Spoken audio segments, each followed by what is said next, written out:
হযরত তালহা উহুদের যুদ্ধের মধ্যে, উহুদের যুদ্ধ হইতেছে, সাহাবা একরাম একের পর এক সাহাবা একরামের মধ্যে বুকের মধ্যে তীর মারতেছে। সাহাবা একরাম তাদের এই বুকটাকে নবীজির আর নবীজিকে হেফাজতের জন্য, নবীজিকে আড়াল করার জন্য বুকগুলো পেতে দেয় আর নবীজিকে বলে, ইয়া রাসূলুল্লাহ, আমরা আপনার চতুর্পাশে বেষ্টন করে আছি, আপনাকে চতুর্পাশে আমরা পাহারা দিব, আপনার কোনো ভয় নাই, আপনার কোনো চিন্তা নাই, লা খাউফুন আলাইহিম, আপনার কোনো চিন্তা নাই, আপনার কোনো ভয় নাই, আপনি চুপটি করে বসে থাকেন। যদি কোনো তীর আসে, কোনো যদি কাফেরের তীর মারতে চায়, আপনি নবীজির আগে শরীর লাগবে না, আমরা সাহাবে একরাম আছি, আমাদের বুকে আগে লাগবে, এরপর আপনার লাগবে। এক একজন সাহাবী যখন কাফেররা তীর মারে, উহুদের প্রান্তরে দাঁড়াইয়া সাহাবা একরাম নিজের বুকটাকে ঢাল বানাইয়া নবীজির জন্য দিয়ে দিছে। এক একটা সাহাবীর বুকে তীর লাগে, সাহাবী ঢইলা যায়, আরেকজন সাহাবী আসে, আরেকজন সাহাবীর শরীরে লাগে, ওই সাহাবী পইরে শহীদ হয়ে যায়। এরকমভাবে আসতেই থাকে।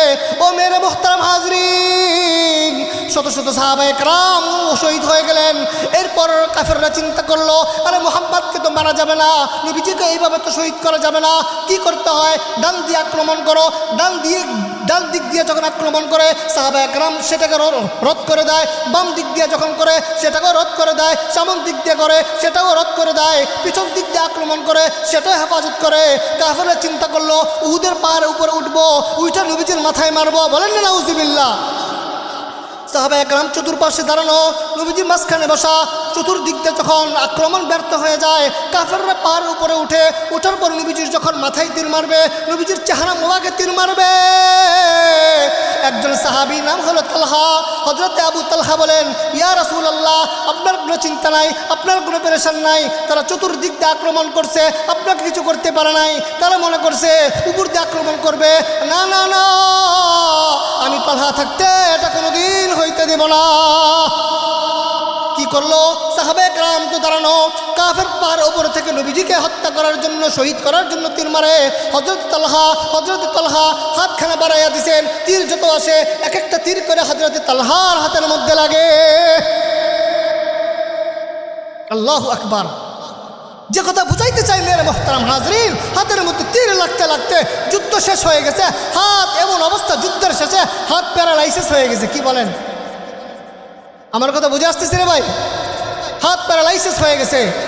আল্লাহ রাসূলের কাছে আইসে বলে, ইয়া রাসূলুল্লাহ, আমার হাত তো প্যারালাইসিস হয়ে গেছে, এখন আমি কি করব? নবীজি বলে, ঠিক আছে, তুমি এই যে হাত প্যারালাইসিস হয়েছে, তুমি এর বিনিময়ে আল্লাহর কাছে জান্নাত চাও কিনা? সুবহানাল্লাহ বলেন না? আচ্ছা, তোমার হাত প্যারালাইসিস হয়েছে, এর বিনিময়ে তুমি জান্নাত চাও কিনা? হযরত তালহা বলেন, ইয়া রাসূলুল্লাহ, আমার আল্লাহর কাছে কি জান্নাত কম নাকি? আমি আমার আল্লাহর কাছে হাত সুস্থতাও চাই, আমি আল্লাহর জান্নাতও চাই। নবীজি দোয়া করে দিচ্ছেন, ধুতো লাগা দিচ্ছেন। হযরত তালহা রাদিয়াল্লাহু তাআলা হাশরের ময়দানে উনি এটা আল্লাহর কাছে একটা যুক্তি দিবে, আল্লাহ যা কিছু করছি তো করছি, তোমার নবীর জন্য হাত থেকে প্যারালাইসিস করে দিছি, তোমার নবীর জন্য সাহাবা একরাম তাদের জিন্দগি শেষ করে দিছে, তাজা প্রাণগুলো চলে গেছে, এরপরও তোমার নবীজির শরীরে যারা পরিমাণ আচর লাগতে দেই নাই, ও আল্লাহ তুমি মাফ করে দাও। হাশরের ময়দানে আল্লাহ মাফ করবেন কিনা বলেন? मेरे लिए है आसमां मेरे लिए, और है मसरूफ़ कुल जहाँ मेरे लिए, और है मसरूफ़ कुल जहाँ मेरे लिए। ज़िक्र क़ल्बी दे मुझे वार रोने वाली आँख दे, ज़िक्र क़ल्बी दे मुझे वार रोने वाली आँख दे, ताकि हम रोते रहेंगे तेरे रदा की वास्ते, ताकि हम रोते रहेंगे तेरे रदा की वास्ते। ज़मींदारी नहीं दौलत हमारा, ज़मींदारी नहीं दौलत हमारा, हमारा दौलत है अल्लाहु अल्लाह, हमारा दौलत है अल्लाहु अल्लाह। सुब्हानक ला इल्म लना, सुब्हानक ला इल्म लना इल्ला मा अल्लमतना, इन्नका अंतल अलीमुल हकीम, इन्नका अंतल अलीमुल हकीम। आमन्तु बिल्लाहि सदक़ल्लाहुल अज़ीम, वसदक़ रसूलुहुन नबियुल करीम, ونحن على ذلك من الشاهدين والشاكرين والحمد لله رب العالمين الحمد لله আল্লাহ রাব্বুল আলামিনের দরবারে লক্ষ করে শুকর ও সুজুদ যে মহান মাওলাই করিম আমাদের সকলকে দারুন নাজাত আয়েশা সিদ্দিকা রাদিয়াল্লাহু তাআলা আনহা মহিলা মাদ্রাসার উদ্যোগে পঞ্চম বাৎসরিক ওয়াজ ও দোয়ার মাহফিলের প্যান্ডেলের নিচে এসে দু চারটা কথা বলার এবং শ্রবণ করার যে মাওলাই করিম এত বড় তৌফিক আর নিয়ামত দান করলেন এজন্য আমরা সকলেই সে মহান আল্লাহ রাব্বুল আলামিনের দরবারে কালিমাতু শুকর আদায় করি সকলে অন্তরস্থল থেকে উঁচু আওয়াজে বলি আলহামদুলিল্লাহ লক্ষ্য করে দুরুদ ও সালাম আখির জামানার পয়গাম্বর সরওয়ারে দু আলম নবী আরব আল আজম সৈয়দুল মুরসালিন খাতামুন নবিয়্যিন সরদার দু জাহা আহমদ মুস্তফা জনাবে মুহাম্মদ রাসূলুল্লাহ সাল্লাল্লাহু আলাইহি ওয়াসাল্লামের উপর একটু মহব্বতের সঙ্গে উঁচু আওয়াজে বলতে পারি, সকলে বলতে পারি সাল্লাল্লাহু আলাইহি ওয়াসাল্লাম। যে পরিমাণ মানুষ এই পরিমাণ তো নবীজির উপর দুরূদ হইল না। শীত কি মানিকগঞ্জ বেশি পড়ছে নাকি?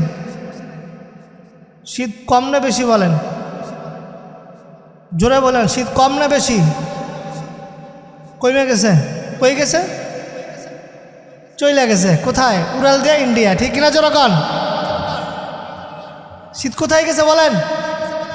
ইন্ডিয়া। ইন্ডিয়ায় শীত থাক, এদেশে আসার দরকার আছে বলেন? এদেশটা কার? মুসলমানের। কথা বলেন কার? কথা কি বুঝেন আমার? এই দেশে শীত কেমন ছিল আমি জানি না।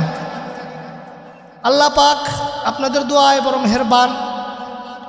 গতকাল বাংলাদেশে আসছি আমি বাংলাদেশের সন্তান, আমার প্রতিষ্ঠানে সব কিছু আছে, কিন্তু অধিকাংশ সময় এই আমার ভাই মুফতি সোহেল আহমদ আমার সামনে যিনি আছেন, দেখতে মানুষটা ছোট না বলেন?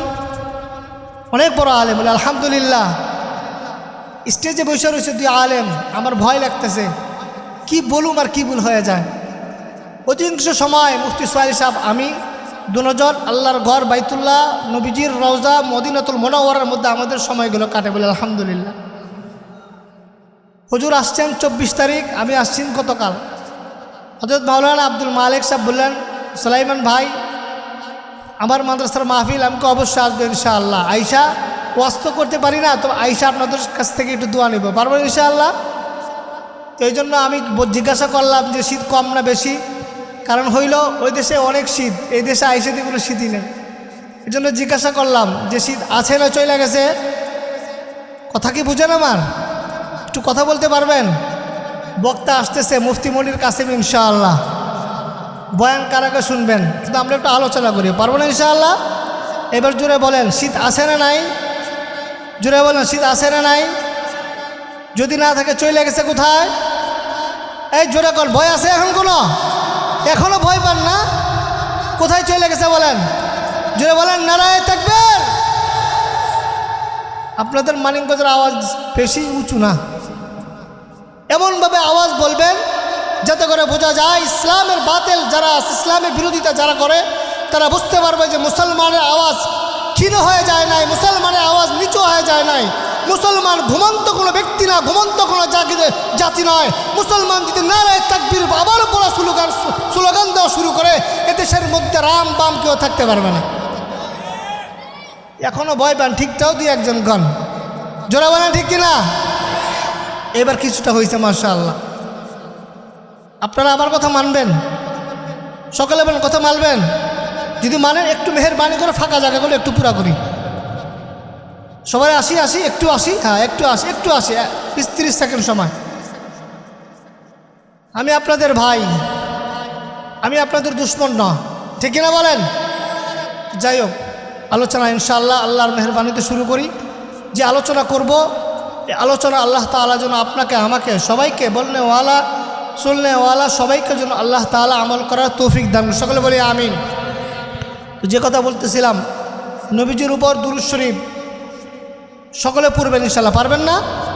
যখন নবীজির নাম শুনবেন, নবীজি মুহাম্মদ বলেন না, নবীজি মুহাম্মদ সাল্লাল্লাহু আলাইহি ওয়াসাল্লাম। একজন কাফের নবীজিকে গালি দেয়, কথাগুলো ভালো করে বুঝেন, নবীজিকে গালি দেয়, মোহাম্মদ অমুক অমুক, উচ্চারণ করবো না, কি বলে বলেন, মোহাম্মদ বলেন না, বলে মোহাম্মদ অমুক তমুক। সাহাবী আয়েশা বলে, ইয়া রাসূলুল্লাহ, একজন কাফের আপনাকে গালি দেয়, তো এই জন্য আমরা কি করব? নবীজি মুচকি হাইসা দিছেন, সুবহানাল্লাহ বলেন না। নবীজি কি করছেন বলেন? মুচকি হাইসা দিছেন। আর আমাকে যদি বলতো সুলাইমান তোমার গালি দেয়, কয় তাড়াতাড়ি গাড়ি রেডি কর, ওর জেনে আছে ওনে তুলে লই, ঠিক কিনা কর।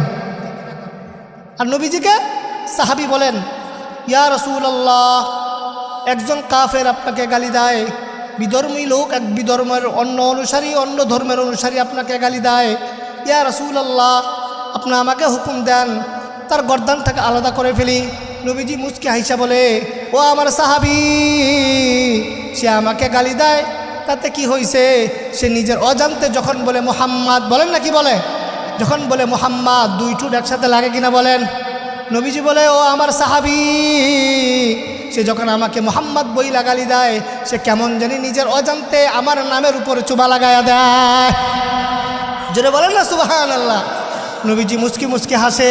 আরে নবীজির হাসি কি সুন্দর না সুন্দর? জোরে কথা বলেন না, নবীজির হাসি সুন্দর না সুন্দর?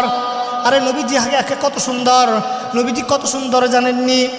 হযরত জিবরিল আলাইহিস সালাতু ওয়াস সালাম নবীজিকে আয়েশা বলে, ও নবীজি আপনি কত সুন্দর জানেন? আল্লাহর নবী বলে, আমি তো জানি না।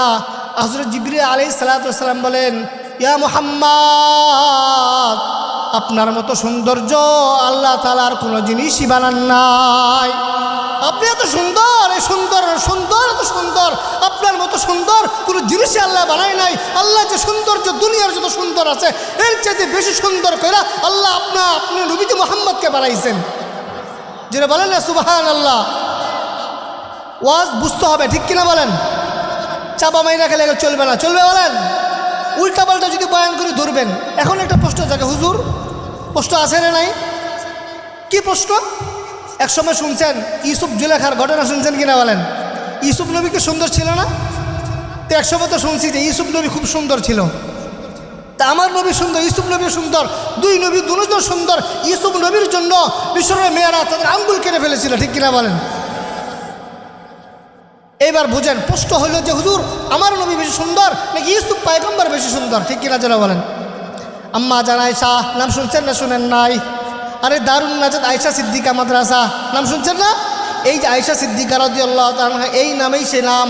নবীজির বড় মহাব্বতের স্ত্রী হযরত আম্মা জান আয়েশা সিদ্দিকা রাদিয়াল্লাহু তাআলা আনহা, ওনার সখীরা, ওনার বান্ধবীরা, বান্ধবী তো বুঝেন, সখী তো বুঝেন।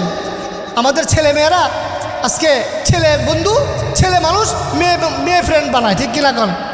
মেয়ে মানুষ ছেলে ফ্রেন্ড বানায়, ঠিক কিনা জোরে বলেন? এটা হালাল না হারাম? এটা শয়তানের নিছক ধোঁকা, ঠিক কিনা বলেন? আম্মা জান আয়েশা সিদ্দিকা রাদিয়াল্লাহু তাআলার বান্ধবী আয়েশা বলে, ও আম্মা জান, বলে হা, তো কোরআনের মধ্যে শুনলাম আমার নবী নাকি অনেক সুন্দর। আম্মা জান বলে, হা হা, আমার নবী তোমার নবী সবচাইতে সুন্দর। ওই আম্মা জানের কাছে আয়েশা, আম্মা জানের বান্ধবী বলে, ও আম্মা জান, আমরা ঘটনা শুনছি নবীজির জবান থেকে। কি ঘটনা শুনছে রে সখী বলো? বলে শুনছিলাম মিশরে নাকি একটা নবী ছিল, যে নবীর নাম ছিল ইউসুফ। কি নাম বলেন? জোরে বলেন না। ওই নবীর নাম ছিল ইউসুফ। ইউসুফ নবী নাকি অনেক সুন্দর ছিল। ইয়া ও আম্মা জান, ইউসুফ নবীর জন্য এত সুন্দর ছিল যে ইউসুফ নবীর জন্য মিশরের মেয়েরা হাত কেটে ফেলেছিল। এখন আমার প্রশ্ন হইল, আমার নবীজির জন্য তো কোনো মহিলা হাত কাটে নাই, কোনো পুরুষই হাত কাটে নাই, তো আমার নবীজির সৌন্দর্য কেমন? আমার নবীর সৌন্দর্য বেশি না ইউসুফ পয়গম্বরের সৌন্দর্য বেশি, ঠিক কিনা কন? কষ্ট জাগে না লাগে না? ওয়াজ ঠিক আছে নি? রুমালটা খুলি, ঠিক আছে, ওয়াজ জমবে ইনশাআল্লাহ। দোয়া করেন। আল্লাহু আকবার।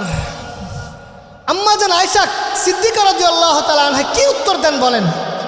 আমাদের বাংলাদেশের মা বোনদেরকে একটা কথা বলতে চাই, আমাদের স্বামীদের যত বদনাম আছে তাদের মুখে, ঠিক কিনা কন? জনগণ ভয় পাইতেছে মনে হয়, গেলে তো দিব রে ভাই, শীতের মধ্যে ঘরে ঢুকতে দিব না, যদি কয়েক লাগে। আমাদের মা বোনেরা স্বামীদের বদনাম বেশি করে, আবার আমাদের মা বোনেরা স্বামীদের সম্মানও বেশি করে, ঠিক কিনা কন? এইবার ঠিক আছে। জানে কেন? সেদিকে যাব না। আমাদের বাংলাদেশের মা বোনেরা আলহামদুলিল্লাহ সারা বিশ্বের মা বোনদের চাইতে ভালো, ঠিক কিনা বলেন? তারা স্বামী ভক্ত, তারা সংসার ভক্ত, তারা সন্তান ভক্ত, ঠিক কিনা বলেন? আম্মা জান আয়েশা সিদ্দিকা রাদিয়াল্লাহু তাআলা আনহা কি সুন্দর একটা উত্তর দেয়, ভালো করে বুঝেন মুসলমান। আম্মা জান আয়েশা সিদ্দিকা বলতেছেন, ও আমার সখী, ও আমার বান্ধবী, ইউসুফ নবী হইল সাদা সুন্দর, আমার নবী হইল লাল সুন্দর। যারা বলেন সুবহানাল্লাহ। ইউসুফ নবী হইল সাদা সুন্দর, আমার নবী হইল লাল সুন্দর। সৌন্দর্য দুই প্রকার, কয় প্রকার কথা বলেন? একটা লাল সুন্দর আছে না নাই? কোনো মানুষ দেখবেন আল্লাহ তাআলা কত মানুষ বানাইছে, এই মানুষের মধ্যে কোনো মানুষ আছে কালো, ঠিক কিনা বলেন? এই কিছুদিন আগে হজরতে বেলালের দেশ কি বলে ইথিওপিয়া, কোন দেশ বলেন? হুজুরের আমি গিয়েছিলাম ইথিওপিয়া। হজরতের বেলালকে চিনেননি মুসলমান? নবীজির মুআজ্জিনুর রসুল হজরতে বেলাল রাদিয়াল্লাহু তাআলা আনহুর ওই দেশ ইথিওপিয়া, আবার কি হাবশা দেশে হুজুরের আমি গিয়েছিলাম। দুইজন যায় দেখি মানুষগুলো বড় কালো। চিন্তা করলাম মানুষ এত কালো, কিন্তু কালো হইল কি হইব? তাদের চেহারার মধ্যে নূর ঝলমল করতেছে। জিজ্ঞাসা করলাম কারণ কি? আমার মাথার মধ্যে এসে বলল, ওই কিতাবের মধ্যে পড়ছিলাম হযরতে বেলাল ছিল হাবশি, বেলাল ছিল কালো, দেখতে মনে সুন্দর ছিল না। এই মানুষগুলো দেখা হযরতে বেলালের কথা মনে পড়ে যায়, ওই আমার বেলাল কালোর মধ্যে যেন কত সুন্দর ছিল, ঠিক কিনা বলেন? যে কথা বলতে চাই, একটা লাল সুন্দর আর একটা সাদা সুন্দর। আম্মা জান আয়েশা বলে, আমার নবী হইল লাল সুন্দর, ইউসুফ পয়গম্বর হলো সাদা সুন্দর। এইবার বলেন ইউসুফ নবীর সম্মান ঠিক আছে না নাই? কথা বলেন আছে না নাই? আমার নবীর সম্মান ঠিক আছে না নাই? হ্যাঁ। আম্মা জান বড় একজন মুহাদ্দিসা, বড় জ্ঞানী একজন ব্যক্তি, অনেক বড় বড় সাহাবায়ে কেরাম আম্মা জান আয়েশা সিদ্দিকার দর্শে আসতেন। অনেক বড় বড় সাহাবায়ে কেরাম যখন কোনো মাসআলা নিয়া কোনো দ্বন্দ্ব লাগতো, কোনো মাসআলা নিয়া কোনো মুসিবতে পড়তো, কোনো কিতাবের ইবারত যদি না বুঝতো, কোরআনের কোনো জায়গা যদি অস্পষ্ট থাকতো, হাদিসের কোনো জায়গা যদি অস্পষ্ট থাকতো, বড় বড় সাহাবায়ে কেরাম পর্দার আড়াল কইরা আম্মা জানের ক্লাসের মধ্যে বসতেন। সুবহানাল্লাহ। আম্মা জান আয়েশা সিদ্দিকা কোনো সাধারণ মহিলা না, সাধারণ মহিলা বলেন। নবীজির সুন্দর উত্তর দিয়া দিল, আমার নবী, ও আমার সখী, আমার বান্ধবী, ভালো করে বুঝো, আমার নবী হইল লাল সুন্দর, ইউসুফ পয়গম্বর হলো সাদা সুন্দর। তবে তুমি বললা ইউসুফ পয়গম্বরের সৌন্দর্য দেখা মানুষের হাত কেটে ফেলেছিল, ঠিক কিনা বলেন? আর আমার নবী এত সুন্দর, আমার নবীর জন্য পাগল হইয়া মানুষটা তাদের গলাগুলো কেটে ফেলেছিল। মিথ্যা বললাম নাকি রে ভাই? নবীর জন্য শহীদ হয় নাই? হযরতে তালহা নাম শুনছেন না শুনেন নাই?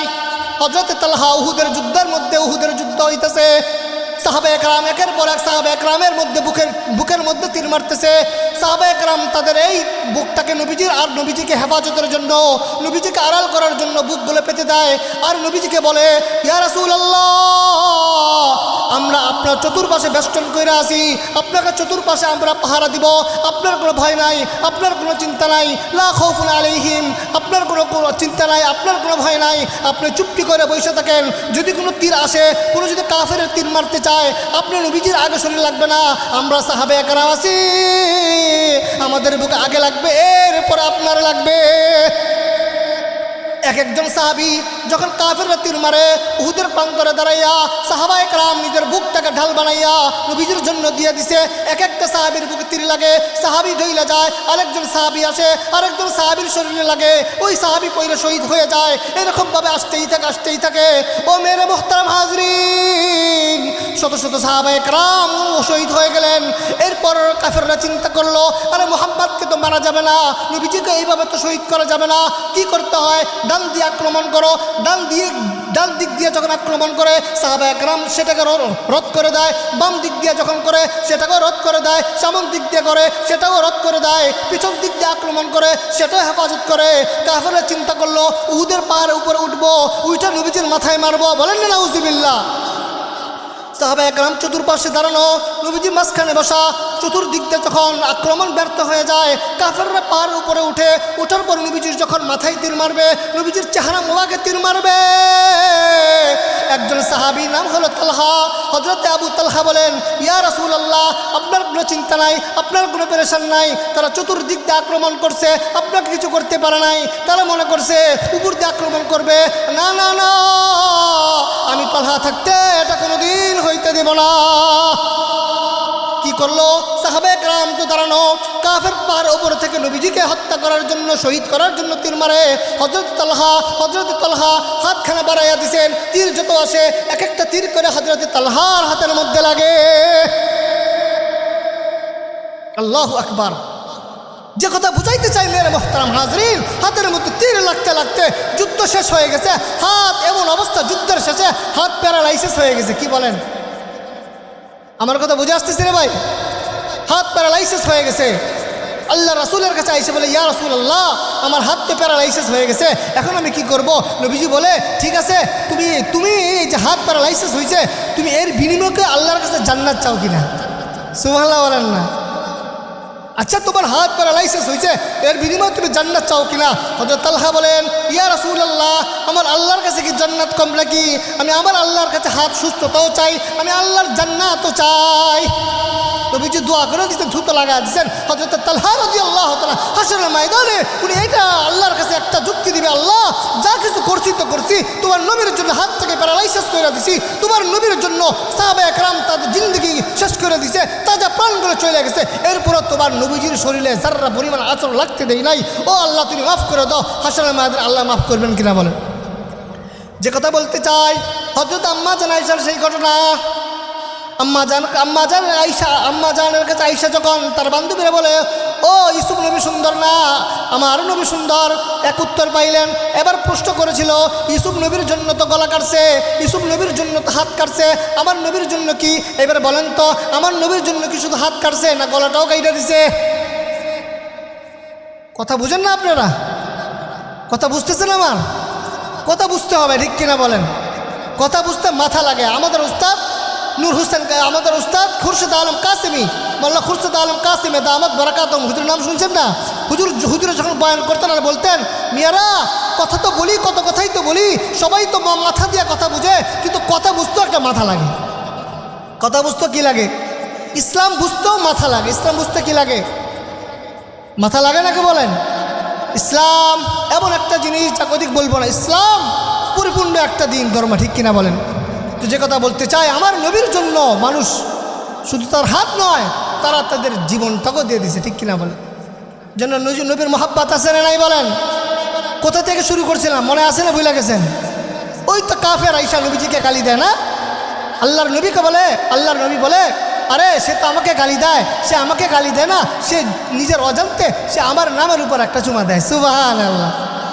এই জন্য নবীজির উপর, সেই নবীজির উপর দুরূদ শরীফ পড়বেন তো ইনশাআল্লাহ, বেশি বেশি পড়বেন। বলেন নাকি সাল্লাল্লাহু, জোরে বলেন না সাল্লাল্লাহু, বলেন না সাল্লাল্লাহু আলাইহি ওয়াসাল্লাম, সাল্লাল্লাহু আলাইহি ওয়াসাল্লাম, জোরে বলেন না সাল্লাল্লাহু আলাইহি ওয়াসাল্লাম, সাল্লাল্লাহু আলাইহি ওয়াসাল্লাম। এই দুরূদ শরীফ পড়তে কোনো ওযু লাগে বলেন? নতুন কাপড় পরতে হয়, হাঁটবেন দুরূদ শরীফ পড়বেন, ঘুমাইতে যাইবেন বালিশে মাথা রাইকা দুরূদ শরীফ পড়বেন, পারবেন ইনশাআল্লাহ? ব্যবসা বাণিজ্য করতেছেন, দোকানদারি করতেছেন, ড্রাইভিং করতেছেন, কৃষকের কাজ করতেছে, কাজ যখন চলতেছে তখন মুখে মুখে হাতে কাজ চলবে, পায়ে কাজ চলবে, মুখের মধ্যে চলবে সাল্লাল্লাহু আলাইহি ওয়াসাল্লাম। হ্যাঁ, কি বলবেন? মুখে মুখে কি বলবেন? সাল্লাল্লাহু আলাইহি ওয়াসাল্লাম। পারবেন না ইনশাআল্লাহ? এজন্য বেশি বেশি আল্লাহর কাছে বলবেন, যিকরা কলবি দে মুঝে বার রুনে ওয়ালি আঁখ দে, যিকরা কলবি দে মুঝে বার রুনে ওয়ালি आँख दे, ताकि हम रूते रहेंगे तेरे रदा की वास्ते। जमींदारी नहीं दौलत हमारा, जमींदारी नहीं दौलत हमारा, हमारा दौलत है अल्लाह अल्लाह। जिक्र করবেন তো ইনশাআল্লাহ? বেশি বেশি জিকির করবেন। আজ তো মুসলমান শুধু জবান দিয়ে গীবত করে, ঠিক কিনা বলেন? মুখের জবান দিয়ে শুধু গীবত করে, গীবত, মিথ্যা কথা, চুরি বাটপারি, যত কৌশল আছে সব কিছু এই জবান দিয়ে বেরা, ঠিক কিনা বলেন? এই জবানে তো কোনো জিকিরই নেই। অথচ আল্লাহ কি বলে জানেন? ফাজকুরুনি, এই যে আগামীকাল জুমাবার না, বলি কি ফাজকুরুনি আযকুরুকুম, পড়ি না বলেন? ফাজকুরুনি মানে কি? আল্লাহ বলে, বান্দা তুমি আমাকে স্মরণ করো, আযকুরুকুম, আমিও তোমাকে স্মরণ করবো। সুবহানাল্লাহ। তুমি যখন আল্লাহকে বলবা আল্লাহ সুবহানাল্লাহ, কি বলবা বলেন না? তুমি যখন বলবা সুবহানাল্লাহ সুবহানাল্লাহ, আল্লাহ তুমি পবিত্র, আল্লাহ তুমি পবিত্র। ও মুসলমান বলেন তো, আল্লাহ পবিত্র না অপবিত্র? নাউজুবিল্লাহ। পবিত্র না? আল্লাহকে যখন তুমি বলবে সুবহানাল্লাহ সুবহানাল্লাহ, আল্লাহ তুমি পবিত্র, আল্লাহ তুমি পবিত্র, আল্লাহ বলে বান্দা তুমি আমাকে পবিত্র বললো আমি পবিত্র, না বললো আমি পবিত্র, তবে যেহেতু তুমি আমাকে সুবহানাল্লাহ বলছো, আমার নাম আমাকে যখন বলছো আমি পবিত্র, ও বান্দা যাও, তোমাকে আমি তোমার গুনাহগুলো ধুয়ে মুছে সাফ করে তোমাকে আমি আল্লাহ পবিত্র বানাইয়া দিলাম। এজন্য জিকির করবেন ইনশাআল্লাহ। আল্লাহ জবান বড় দামি জিনিস। নবীজি বলেন দুইটা জিনিসের আমানত আমাকে দাও, আমি তোমাকে জান্নাতের গ্যারান্টি দিতেছি। সুবহানাল্লাহ বলেন। একটা কথা হইল, একটা বিষয়, একটা বস্তু হইল এই জবান, আরেকটা হইল লজ্জা স্থান। আরেকটা কি বলেন? জোরে বলেন, আরেকটা কি বলেন? লজ্জা স্থান। জবান খুব সাবধান, জবান যে খুব সাবধানে কথা বলা দরকার। আমার এই জবান দিয়ে আমার কোনো ভাই কষ্ট পায় কিনা, আমার এই জবান দিয়ে কোনো মিথ্যা কথা বের হয় কিনা, আমার এই জবান দিয়ে কোনো গীবত বের হয় কিনা, আমার এই জবান দিয়ে কোনো মানুষ কষ্ট পায় কিনা, ঠিক কিনা বলেন? জবানে হেফাজত করার দরকার আছে না নাই? নবীজির এক হাদিস, মান সালিমাল মুসলিমুনা মিন লিসানি ওয়া ইয়াদিহি আও কামা ক্বালা আলাইহিস সালাতু ওয়াসসালাম। ওই ব্যক্তি সবচেয়ে উত্তম কোন ব্যক্তি? যে ব্যক্তির হাত এবং জবান অপর মুসলমান, যে ব্যক্তির হাত এবং জবান থেকে অপর মুসলমান নিরাপদ থাকে, ঠিক কিনা বলেন? একটা সময় ছিল না জবান দিয়ে কথা বললেই ওই গুম হয়ে যেত। মাথা নড়ানকে ঠিক ঠিক কর, জোরে কর না, আরো জোরে, আরো জোরে, জোরে বলেন, জানায় দেন সবাইকে। একটা সময় ছিল জবান দিয়ে বললেই শেষ, আর হাত চলতো, কি চলতে বলেন? আল্লাহ সমস্ত জালেম থেকে উম্মতে মুসলিমাকে হেফাজত করে, সকলে বলি আমিন। তো যে কথা বলতেছে মেরা মোহতারামা হাজরা, আরেকটা হইল লজ্জা স্থানে হেফাজত করবো তো ইনশাআল্লাহ। লজ্জা স্থানে হেফাজত, আল্লাহু আকবার। এই লজ্জার স্থানের কারণেই সব দ্বারা বলবো, এই একটা বস্তুর কারণে সারা দুনিয়ার মানুষগুলো বড় বড় গুনায় লিপ্ত হয়, ঠিক কিনা বলে? বড় বড় গুনায় লিপ্ত হয়। আমার যুবক ভাইয়ারা আজকে উঠতি বয়স তাদের, কেন তারা গুনাহ বড় বড় জেনার কাজে লিপ্ত হয়, কেন তারা বড় বড় গুনার কাজে লিপ্ত হয়? একটাই কারণ, ঠিক কিনা বলেন? বয়স্ক বাবারা বিবাহ শাদী হয়েছে, 30 বছর 40 বছর সংসার হয়ে গেছে, 25 বছর হয়ে গেছে, সন্তান বড় বড় হয়ে গেছে, এরপরও নিজের বেটিরে ভালো লাগে না, আরেক বেটিরে দেখলে ভালো লাগে, ঠিক কিনা? হ্যাঁ জোরে কোন, ঠিক কিনা? আল্লাহ কিসের কারণে বলেন? কিসের কারণে? একটাই কারণ, ঠিক কিনা বলেন? এজন্য এই লজ্জা স্থানকে হেফাজত করতে পারবো না ইনশাআল্লাহ? পারবো তো ইনশাআল্লাহ? এই যে আমাদের স্ত্রী, এটা আমাদের জান্নাতের বস্তু। সুবহানাল্লাহ বলেন না? হুজুর তো আইসা গেছে, 1 মিনিট কথা বলে, 2 মিনিট সময় নিলে, 1 মিনিট হুজুরের সময় নিলাম। এই যে আমাদের স্ত্রী হলো জান্নাতের বস্তু, ঠিক কিনা বলেন? জান্নাতের মধ্যে আল্লাহকে বলে ওয়ালাহুম আজওয়াজুম মুতাহহারা, নেককার স্ত্রী থাকবে। আর সমস্ত নেককার স্ত্রীদের মধ্যে আমার স্ত্রী থাকবে সবার চাইতে কি বলে এটাকে? রানী। কি বলেন? রানী। জান্নাতের মধ্যে আমার জান্নাতে আমার মা থাকবে, আমার বাবা থাকবে, আমার ভাই থাকবে, আমার বন্ধু থাকবে, কেউ থাকবে না, আমার জান্নাতে আমার স্ত্রী থাকবে, ঠিক কিনা বলেন? এজন্য আল্লাহ তাআলা এই স্ত্রীকে আল্লাহ জান্নাতের মধ্যেও বানাইছেন, এবং যা দুনিয়াতেও আল্লাহ স্ত্রী দান করছেন, এই স্ত্রীকে আল্লাহ জান্নাত পর্যন্ত পৌঁছে দেবে, ঠিক কিনা বলেন? এজন্য স্ত্রী বড় দামি জিনিস। নিজের বউ, নিজের ওয়াইফ যাই বলেন, এটা বড় দামি জিনিস। এটাকে হেফাজত করে রাখবেন, তার হক কোনোদিন নষ্ট করবেন না, সেও কোনোদিন আপনার হক নষ্ট করবে না, ঠিক কিনা বলেন?